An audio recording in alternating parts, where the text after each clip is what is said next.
सपने बड़े थे, सोच बड़ी थी, ये फैसले की घड़ी थी। यही समय है, सही समय है, भारत का अनमोल समय है। संघर्ष की राह, शून्य से शिखर तक हमने बनाया स्वर्णिम भारत। तुम उठो, तिरंगा लहरा दो, भारत के भाग्य को फहरा दो, भारत के भाग्य को फहरा दो। रचना विराट, लक्ष्य विशाल, विश्व पटल पर जो बने मिसाल, जिनमें बसते देश के प्राण, स्वर्णिम भारत का महानिर्माण।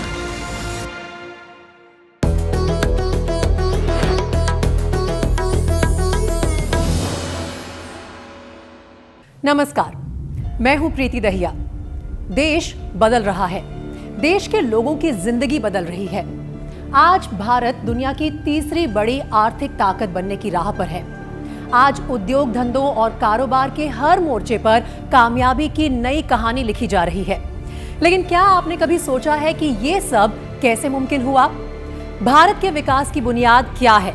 ये सवाल हमें देश की ऐसी विराट और अद्भुत परियोजनाओं की ओर ले जाता है जिसके दम पर देश की इकोनॉमी को नई रफ्तार मिली है, जिसने देश में खेती बाड़ी से लेकर ट्रेड इंडस्ट्री तक में नई क्रांति ला दी है।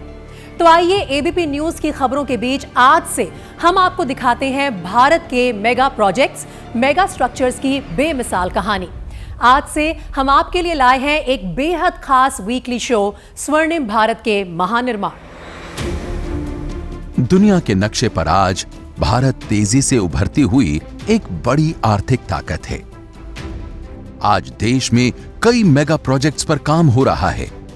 एग्रीकल्चर हो या एनर्जी सेक्टर, माइनिंग से लेकर एरोस्पेस तक, एयरपोर्ट से बंदरगाह तक, स्टोरेज हो या सप्लाई चेन या फिर इंटरनेट कनेक्टिविटी, आज हर सेक्टर में भारत बुलंदियों को छू रहा है।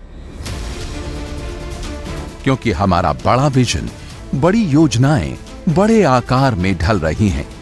दुनिया का सबसे बड़ा लोकतंत्र बड़े सृजन की तरफ बढ़ चला है। स्वर्णिम भारत की पहचान बन रहा है महानिर्माण।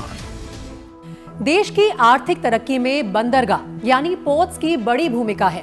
भारत में बंदरगाहों के जरिए व्यापार का इतिहास बहुत पुराना है, लेकिन आज के स्वर्णिम भारत में बंदरगाहों के जरिए एक नया इतिहास रचा जा रहा है, क्योंकि भारत के बंदरगाहों पर हो रहा है महानिर्माण। हजारों साल से जारी इस अद्भुत यात्रा से ही भारत ने तरक्की की कई सीढ़ियां चढ़ी। भारत का समुद्री व्यापार दुनिया के नक्शे पर आया और इस सफर के हर मोड़ पर, हर मंजिल के सबसे बड़े गवाह, सबसे बड़े मददगार रहे भारत के बंदरगाह। ये कहानी भी भारत के विराट बंदरगाहों की है, जो आज देश के विकास के एक बड़े साझीदार बन चुके हैं।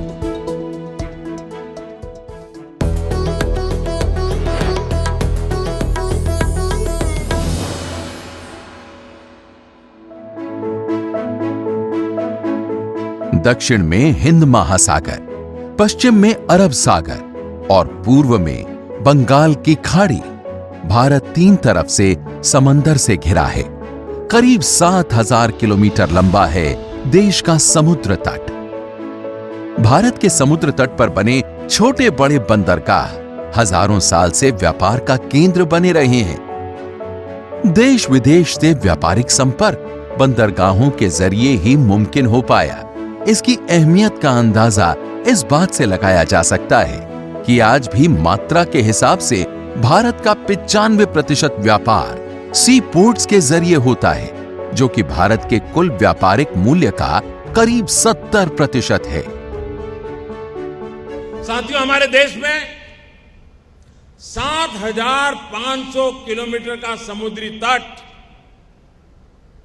और 14,500 किलोमीटर का इंटरनल वाटरवे यानी नदियों द्वारा मार्ग उपलब्ध है। एक तरह से मां भारती ने हमें पहले से ही 21,000 किलोमीटर के जलमार्ग का आशीर्वाद देके रखा हुआ है। हमारा मंत्र है P for P, ports for prosperity. समंदर के रास्ते व्यापार बढ़ाने के लिए देश के बंदरगाहों को विश्व स्तरीय बनाना होगा। बंदरगाहों को नए उद्योगों से जोड़ना होगा। लक्ष्य बड़ा है और भारत में बंदरगाह और समुद्री व्यापार के विकास में अदानी समूह एक बड़ी भूमिका निभा रहा है। अदानी समूह की कंपनी अदानी पोर्ट्स और special economic zone limited Bharat की सबसे बड़ी पोर्ट डेवलपर और ऑपरेटिंग कंपनी है। अदानी पोर्ट्स और SEZ पर आज देश के कई बड़े बंदरगाहों की जिम्मेदारी है।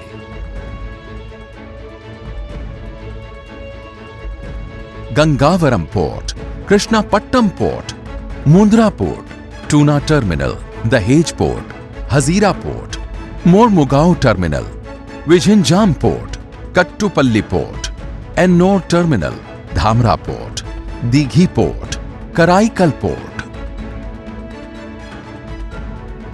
भारत के इन बंदरगाहों के जरिए ही अदानी पोर्ट्स और स्पेशल इकोनॉमिक जोन लिमिटेड ने देश की अर्थव्यवस्था को नई रफ्तार दी है।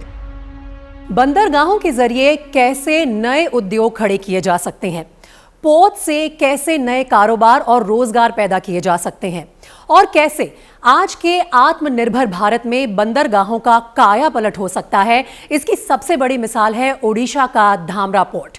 तो आइए देखते हैं धामरा पोर्ट के महानिर्माण की कहानी। 1 अप्रैल 2023 ये सुबह नई थी, ये दिन नया था।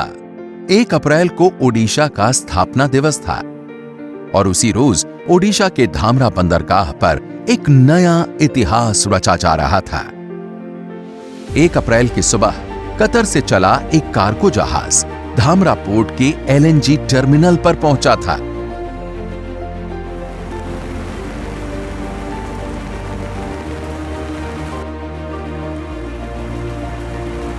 मिलाहा रास लफान नाम के इस कार्गो जहाज पर बर्फ की तरह जमी हुई ठंडी नेचुरल गैस लाई गई थी, जिसे लिक्विफाइड नेचुरल गैस या LNG कहा जाता है।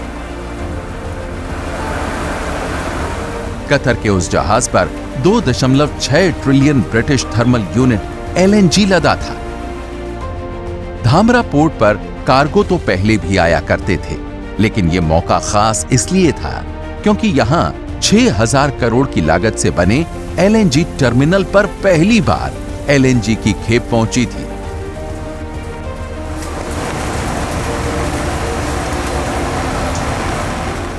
माहौल में तनाव था। पहली बार धामरा पोर्ट के LNG टर्मिनल की तमाम टेक्नोलॉजी, तमाम तैयारियों की अग्नि परीक्षा होने वाली थी। लेकिन उसी वक्त मौसम का मिजाज अचानक बिगड़ गया। समंदर में ऊंची ऊंची लहरें उठने लगीं। दूसरी तरफ तेज बारिश भी शुरू हो गई।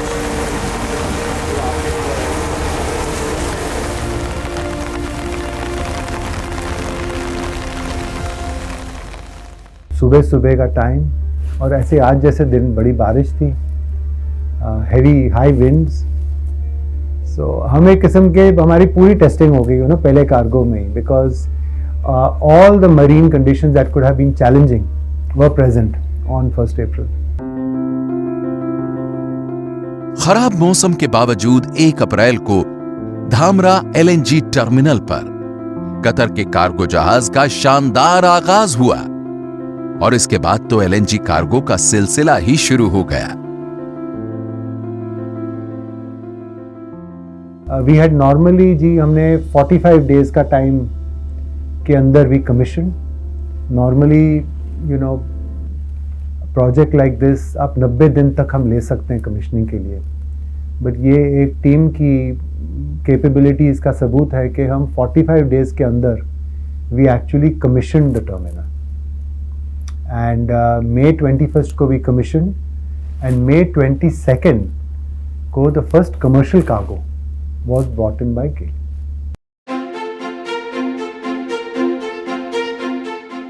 धामरा पूर्वी भारत का अकेला बंदरगाह है जहां विदेशों से आने वाली लिक्विफाइड नेचुरल गैस उतारी जा सकती है। लेकिन कहानी सिर्फ इतनी नहीं है। धामरा बंदरगाह आज उद्योग धंधे और क्लीन एनर्जी के विकास में अहम रोल निभा रहा है।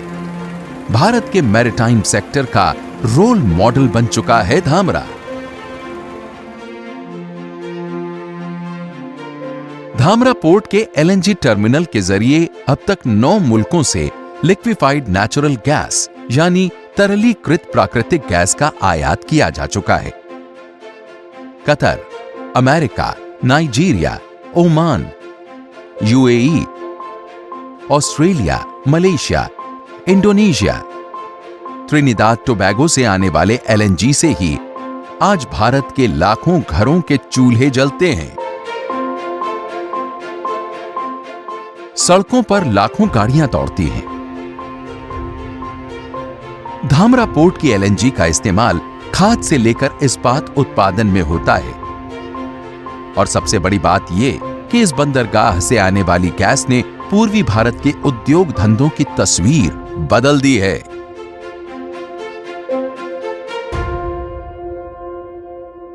और अब भद्रक जिले के धामरा पोर्ट की धमक पूरी दुनिया में सुनाई दे रही है। हल्दिया और पारादीप के बीच ये बंदरगाह धामरा नदी के मुहाने पर है। इस बंदरगाह पर करीब 18 मीटर गहरा ड्राफ्ट है जो 1,80,000 DWT टन तक सुपर केप साइज के जहाज को भी संभाल सकता है।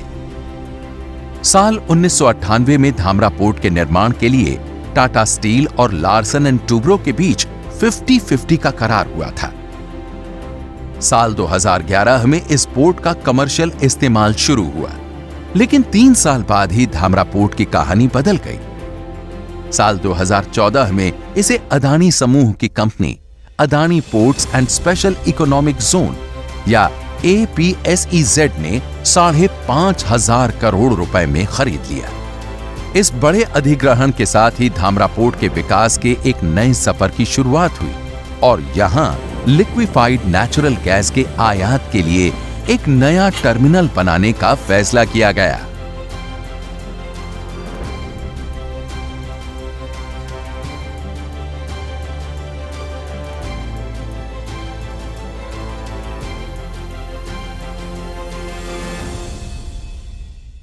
धामरा के शुरू होने से पहले इंडिया में 6 ऑपरेटिंग टर्मिनल्स थे एलएनजी के, जिनमें से 3 गुजरात में हैं, एक महाराष्ट्र में, एक कोचीन में और एक तमिलनाडु में। ईस्टर्न पार्ट में कोई भी टर्मिनल नहीं था।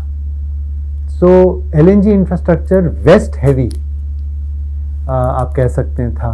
Dhamra and the eastern part of India पूरी तरह अभी वेस्ट और नॉर्दर्न मार्केट्स, गैस मार्केट से कनेक्ट हो गया है, जिसका इम्पैक्ट एक्चुअली बहुत ही बड़ा होगा आने वक्त में। बिकॉज क्या है कि एक तो ईस्टर्न पार्ट को गैस बड़ी एफिशिएंटली मिलेगी यहाँ से, और दूसरा बायर्स को फ्लेक्सिबिलिटी मिलेगी। धामरा बंदरगाह की बदौलत आज भारत के एलएनजी आयात में तेजी आई है। लिक्विफाइड नेचुरल गैस का संबंध न सिर्फ उद्योग धंधों से है, ये हमारी और आपकी जिंदगी को भी बेहतर बना रही है। लेकिन कैसे, ये समझना जरूरी है। घर और फैक्ट्री के लिए बिजली, गाड़ियों के लिए ईंधन, चूल्हे के लिए गैस, लिक्विफाइड नेचुरल गैस हमारी सारी जरूरतें पूरी कर सकता है। यह सबसे साफ माना जाने वाला, सबसे कम प्रदूषण वाला फॉसिल फ्यूल यानी जीवाश्म ईंधन है। यह ईंधन में इस्तेमाल होने वाले दूसरे तेल और डीजल से सस्ता है। और सबसे बड़ी बात यह है कि एलएनजी के इस्तेमाल से भारत को नेट जीरो कार्बन उत्सर्जन के लक्ष्य को हासिल करने में मदद मिलेगी। दरअसल नेचुरल या प्राकृतिक गैस धरती की सतह के नीचे गहरी चट्टानों में पाई जाती है। प्राकृतिक गैस लगभग पूरी तरह से मीथेन से बनी होती है। हालांकि इसमें थोड़ी मात्रा में दूसरी गैसेस भी होती हैं, जैसे ईथेन, प्रोपेन, ब्यूटेन और पेंटेन। नेचुरल गैस का न तो कोई रंग होता है और न ही इसकी कोई गंध है। इस गैस को एक से दूसरी जगह पाइप से ले जाया जा सकता है, लेकिन अगर इसे दूर किसी जगह पर भेजना हो तो इसे पाइपलाइन से ले जाना मुमकिन नहीं है। साथ ही पाइपलाइन से नेचुरल गैस को भेजना बहुत खर्चीला भी है। ऐसे में गैस को जमा देना सबसे बढ़िया विकल्प है। नेचुरल गैस को अगर आप चिल करें -168 डिग्री सेंटीग्रेड के लगभग, सो ये लिक्विड बन जाता है eight normal pressure, atmospheric pressure. And सबसे बड़ी बात क्या होती है, जब ये लिक्विड बन जाता है इसकी मात्रा 600 टाइम श्रिंक हो जाती है। तो आप जब ये मात्रा श्रिंक हो जाती है, इसको आप आसानी से ट्रांसपोर्ट कर पाते हैं, ऑस्ट्रेलिया से, अमेरिका से, नाइजीरिया, अफ्रीका से, मिडल ईस्ट से। नहीं तो आप इतनी मात्रा में एलएनजी को गैस को इकोनॉमिकली ट्रांसपोर्ट नहीं कर सकते। जब नेचुरल गैस को -260 डिग्री फ़ारेनहाइट पर ठंडा किया जाता है तो ये लिक्विड बन जाती है। एलएनजी का वजन पानी के आधे से भी कम है और सबसे बड़ी बात यह है कि ये गैस के मुकाबले उसके 600वें कम हिस्से में रखी जा सकती है। ऐसे में जहाज के जरिए बड़ी मात्रा में लिक्विफाइड नेचुरल गैस को लाया ले जाया जा सकता है। तो इसे ट्रांसपोर्ट और स्टोरेज के लिए लिक्विफाई किया जाता है। और फिर जब ये जैसे हम यहाँ धामरा एलएनजी के टर्मिनल में हैं, जब यहाँ इसे लाया जाता है, इससे अलग अलग तरीके हैं जिससे इसको वापस हल्का सा गर्म किया जाता है और ये गैस बन जाती है। और फिर अंडर प्रेशर इसे पाइपलाइन के द्वारा या अलग और भी तरीके उसके द्वारा इसे भेजा जाता है बाहर। भारत में एलएनजी आयात के एक नए दौर की शुरुआत हो चुकी है, लेकिन ये कैसे मुमकिन हुआ? धामरा पोर्ट कैसे काम करता है? धामरा पोर्ट का इंफ्रास्ट्रक्चर क्यों वर्ल्ड क्लास माना जाता है? इन सवालों के जवाब के लिए धामरा पोर्ट के अंदर की दुनिया को देखना, समझना जरूरी है। कहते हैं यदि आप छोटा सोचेंगे तो आपकी दुनिया छोटी होगी, और अगर आपकी सोच बड़ी हो तो आपकी दुनिया भी बड़ी होगी। इसी जज्बे के साथ भारत में कई मेगा प्रोजेक्ट्स पर काम हुआ, कई मेगा स्ट्रक्चर्स बन पाए। ये कहानी जारी रहेगी। अगले हफ्ते स्वर्णिम भारत के महानिर्माण में आपसे फिर होगी मुलाकात। नमस्कार।